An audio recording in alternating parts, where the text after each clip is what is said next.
What's poppin', gamers? I'm back. So anyways, I had a pretty rough week, okay?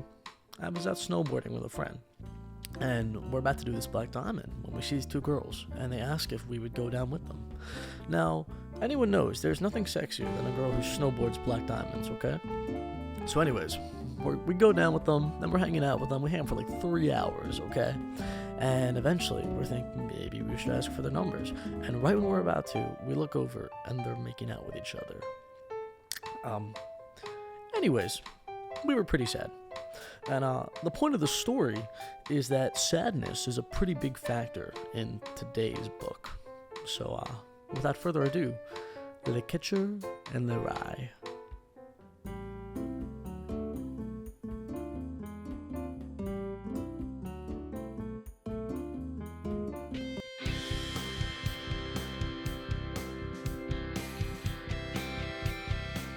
Jerome David Salinger, let's call him JD. Anyways, he was born in New York City in 1919, and to a father who traded in kosher cheese, whatever that is. He went to a private school, and he was like an outcast and everything, blah, blah, blah, blah. And his parents enrolled him in Valley Forge Military Academy in Wayne, Pennsylvania, which, fun fact, I took judo classes there. So, yeah, I probably, walked in his tears or something. Anyways, it says he was a member of the Aviation Club, the French Club, and the Glee Club. Ugh. But he had an okay time there. He eventually left and everything, traveled the world, came back, started writing books, and that is where we get his first ever novel, which is, basically about how much of a bitch he was in school. The Catcher in the Rye.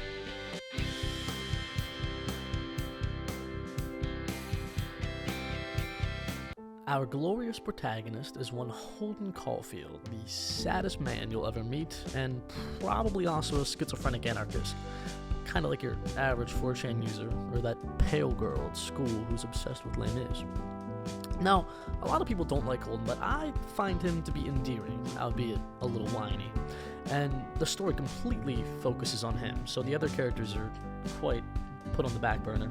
But I'll explain a couple of the main ones. DB, his older brother, who he admires. Phoebe, his younger sister, who he also likes but is annoyed by sometimes. Stradlater, his roommate, who's just a dick. Let's see. Sally Hayes, a girl who he doesn't like but hangs out with. Jane Gallagher, a girl who he does like but doesn't hang out with. Mr. Antolini, Mr. Spencer, Carl Luce, and Ackley, who are just actual 4chan users.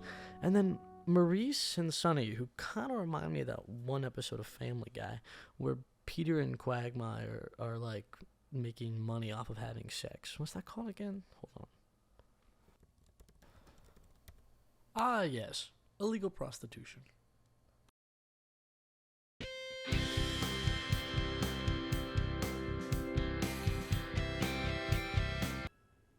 Lights. Cameras. Massive, unregulated economic industrialization which may or may not have unforeseen consequences in the near-term future. This is 1950s New York, a place where dreams come true and young journalists who ask too many questions about why that funny Italian man has too much money disappear. Now, this is the main setting for our adventure, and it's where Holden spends most of his time aimlessly wandering into dive bars and hanging out with strippers, like a good schoolboy. But our book starts out in a tiny preparatory school in Pennsylvania, and also heads up to Maine during a couple of flashback scenes.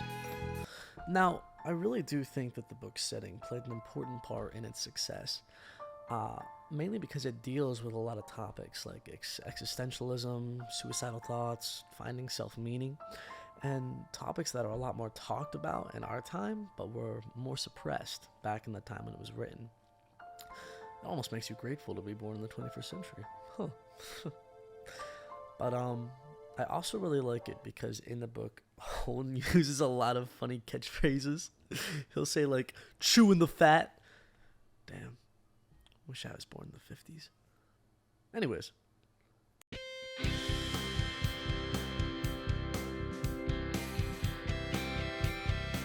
Our story begins with young Holden Caulfield in a mental asylum. He's probably sitting in like a shock therapy chair with a bunch of orderlies around him, and it's like, record scratch. Hi, I'm Holden. You're probably wondering how I got here. Well, it all started when... Anyways, he begins to narrate his story of how he was at Pensy boarding school, how much he despises his neighbor Ackley for not brushing his teeth, and his roommate Stradlater, who went on a date with a girl he liked, and they ended up getting in a fight. He got beat up, and he decides to go to Manhattan as a 16-year-old boy, because kids could do that back in the 50s. Meanwhile, when I was 16, my mom would not let me play GTA 5 yet, so that's fun. He checks into a hotel in New York and gets into quite a lot of shenanigans and hijinks, mainly involving flirting with older women. He just like me for real. And he ends up going out to a club where he meets some people who knew his brother, and he kind of has fun with them, but when he leaves, he's feeling kind of sad. I don't even think he knows why, but he has a flashback to Jane Gallagher, a girl who he met in Maine, and also the girl who Stradlater went on a date with. And he thinks about how much he misses her and stuff, and how she was kind of special, and yeah. Anyway, on his way back, he meets Maurice, an elevator operator, who offers him a special interaction for the night. Let's put it that way. So he says, okay, sure. The young girl comes up, her name's Sunny, and she's trying to, like, you know, do what prostitutes do, and he kind of just wants to talk to her, and then he pays her and tells her to leave, but he doesn't pay her enough. So Maurice comes up and beats the crap out of him, and they both leave and take his money. So not a great start. So I kind of ran out of free music to use, so the rest of the video will just be me beatboxing. Yay! So he goes to hang out with his old girlfriend Sally, and they go to a Broadway show together, but she kind of just talks about another guy the entire time, which, okay, I get it. That can be annoying. But Holden takes it a little too extremely and asks her to run away with him to the remote New England wilderness in a cabin, to which she replies, no, you're fucking crazy. It's rough, buddy.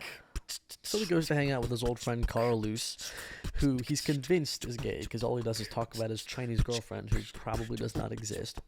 And Carl Luce doesn't like his attitude, so he leaves, and Holden ends up getting really, really drunk, calls Sally again just to talk about Christmas plans, and then he goes to sneak into his old house to see his younger sister Phoebe. And Phoebe actually makes him feel a little bit better about his situation, but then she kind of almost embarrasses him when he remembers a poem wrongly, and he leaves again because he's a little self-destructive. Okay, this sucks. I'm reusing music. Sorry. Now, sadder than he's ever been before, Holden calls up the one person he thinks he can trust. His old English teacher, Mr. Antolini, who lets him sleep at his apartment, thankfully. But when he's sleeping, Holden wakes up to Mr. Antolini kind of rubbing his head, to which he interprets as a sexual advance. To this day, I still don't understand what this part of the story was. So he freaks out and runs away and sleeps at Grand Central Station.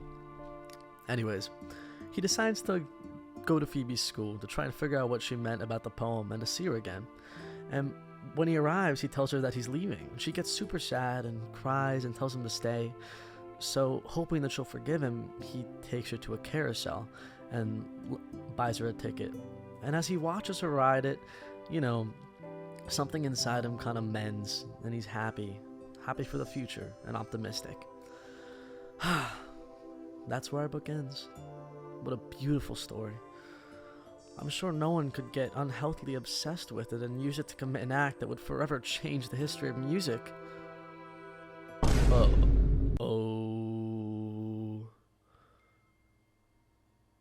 That's not good.